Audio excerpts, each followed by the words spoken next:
Hello guys, it's Will Lin back with another NFL PrizePicks video for this week. If you guys are new to DFS Army or you're new to PrizePicks or any of these sites listed right here, we do give away a free month of VIP membership. That is a $70 value if you're new to these sites. If you do want to check it out, it is basically prop betting and it is legal in a lot of states.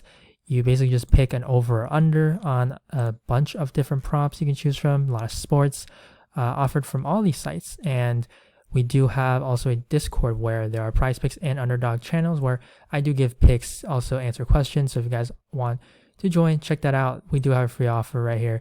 Link is right there. Also can be found on our website with the tab or in yellow right there. So let's get started with this week's picks. Gonna give the usual 5 picks, but for this week, I wouldn't say there's like a core. There's definitely a lot of plays that I do like, but it wasn't like last week. Aaron Jones was our guy. He was a -170 to score a touchdown, but he got hurt, and that's just somehow how it works. So unfortunately, missed that one. But this week, gonna try to get all of them correct, not just miss one. We did hit the other plays, but gonna always try to aim to get everything right. Of course, that's gonna be difficult to do, but gonna get started here. And I think the first play, again, there are a few that I really do like, but I currently like this one the most, and it's gonna be Trevor Lawrence. His fantasy score of 15.5 right here. You can take his passing yards as well because his Vegas line, DK line, is at 253.5. I'll show that right here. And they're playing against Kansas City, or 254 now, in Kansas City. So they are going to likely be down in this game. That's going to make this a passing game script for the Jaguars. They are 8.5 underdogs, 51 game total, which is the highest on the slate. So expect a lot of passing, and I would say that's just what's going to make both of these props good. I'm going to go with the fantasy score because I'm thinking that he's probably going to throw 2 touchdowns, and I know you can just pick 1.5 over, but in the event that somehow maybe he doesn't throw an interception, so he doesn't get negative, he has a good rush or something like that, a lot of passing yards, you're not just kind of blocked. You're not only able to pick one category. When you say fantasy score, it includes everything, and I just feel like I'm more comfortable with that over an individual prop like these. So Trevor Lawrence over 15.5 fantasy score will be my first pick. Again, just the game environment and what we saw last week. The Jaguars, when they're down, they're going to throw the ball. They're not going to be like the Atlanta Falcons when they're down double digits. They're just going to run the ball the whole time. Jaguars they are rational in their coaching, how they play the game. So I like the over. I'm expecting the Jaguars to be down, so they're going to have to throw a lot, especially in that second half. That is the reason for Trevor Lawrence. And the second play, it is going to be a receiving yards prop with Amon-Ra St. Brown. Over 65.5 receiving yards, going with the over as well. Take a look again at the DK line for Amon-Ra. He is at 73.5. So again, another significant discount that we are getting. And for Brown, the Lions, they traded away TJ Hawkinson. This was already their clear number 1 receiver, but now even more so when they have like Brock Wright and just a bunch of not as talented players as TJ Hawkinson. So St. Brown clearly the number 1 guy, number 1 receiving option for the Lions. And this game actually has a very high total, and it really speaks kind of volumes to how the Lions are as a poor defense. Also the Bears, their offense with Justin Fields has really come on lately. So 48.5, a close spread. Lions are underdogs, so that's going to be very good for passing. So going with the over for St. Brown. And then the next play, we're going to go to fantasy score for actually all the other 3 plays now. So first one, Deebo Samuel, 15.5. Taking the under on this one, and the reasoning for this is I think when you just look at this game, the Chargers, they're still missing a lot of their key guys. Yes, they have Austin Eckler, but there's a reason why the Niners are favored by 7.5, also at home. So they're just going to run the ball a ton. They acquired Christian McCaffrey. Now Deebo Samuel back from injury.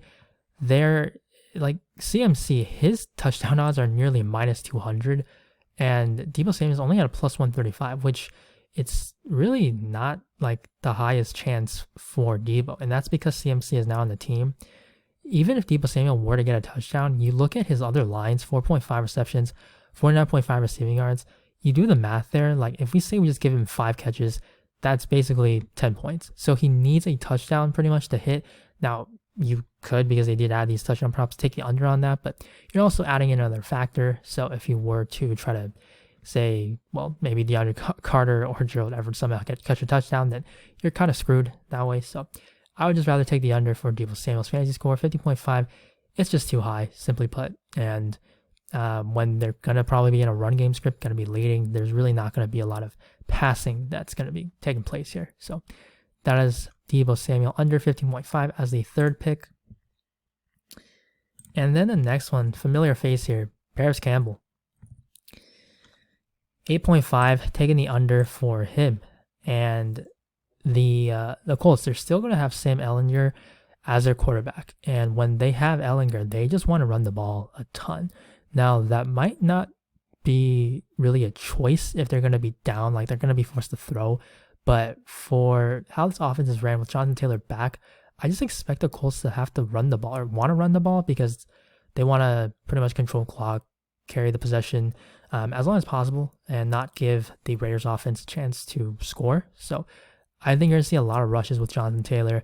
Michael Pittman, number 1 receiving option. They also got back Ashton Dulin, who, if you remember a few weeks back when Pittman was out, people were choosing between Campbell or Dulin, and Dulin is the more talented receiver. Now, again, Dulin, he's been out for many weeks, so don't expect Dulin to just take over the number 2 role.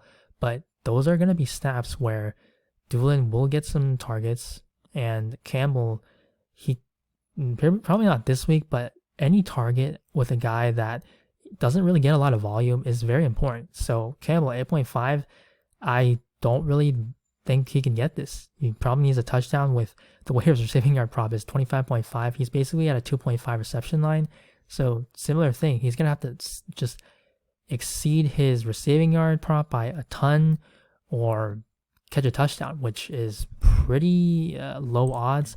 We'll take a look at his odds to be exact. 41 total, very low for a game. And gonna pull up Campbell. His touchdown odds plus 320. So just very low for him to get over this if he doesn't get a touchdown.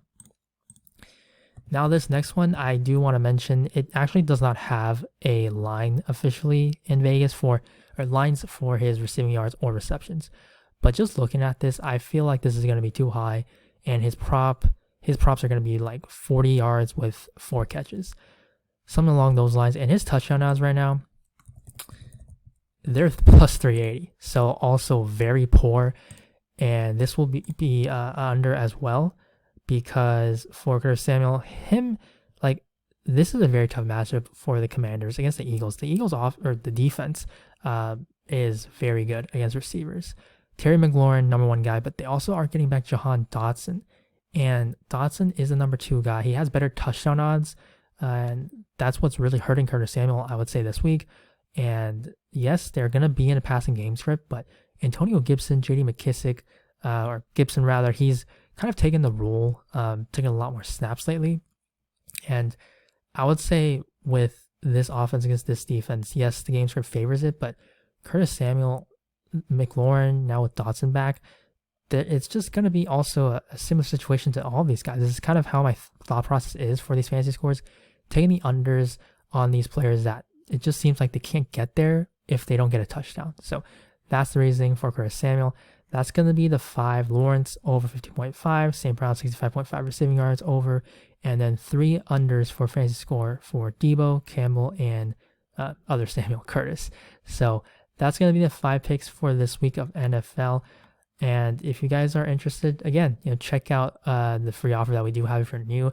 I will give out any second half props that we get, because the PrizePicks and Underdog now, they both do give NFL second half props, and they post them basically right when the game starts. So there's a lot of value that you can get just from understanding the game script, watching how the games are going. So if you guys are actually interested in playing the second half ones, you can actually wait, because if this game is how we think it is, Lawrence could actually be a very good second half prop to take the over for his yards, pairing up with like Christian Kirk or Zay Marvin Jones. So again, that's going to be the core plays for this week, the favorite 5 plays as of now, and going to be posting the rest, also Underdog plays, in our Discord channel. And again, check that out on our website if you are interested in joining. And thank you guys for watching. Good luck on the slate, and I will see you in the next video.